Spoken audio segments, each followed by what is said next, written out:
পৃথিবীর ইতিহাসে বিরল একটি মৃত্যু। আজকে পুরা ফেসবুক জুড়ে একটি আল্লামা দেলোয়ার হোসেন সাঈদীকে আল্লাহ তুমি জান্নাতে সর্বোচ্চ মাকাম দান করো। আজকে ফেসবুকের একটা স্ট্যাটাস সবার মোবাইল থেকে, তার মানে প্রত্যেকটা হৃদয়ের কোণে আল্লামা দেলোয়ার হোসেন সাঈদী রহমতুল্লাহ আলাইহির ভালোবাসা।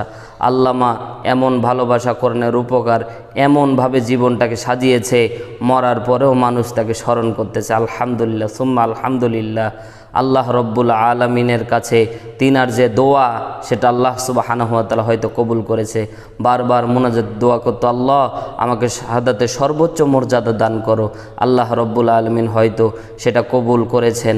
আমরা দোয়া করি আল্লাহ রব্বুল আলামিন আল্লামা দেলোয়ার হোসেন সাঈদী রহমতুল্লাহ আলাইকে জান্নাতের সর্বোচ্চ মাকাম দান করুন, আমিন। এবং প্রত্যেকটা ব্যক্তির দোয়াগুলিকে আল্লাহ রব্বুল আলামিন কবুল করুন।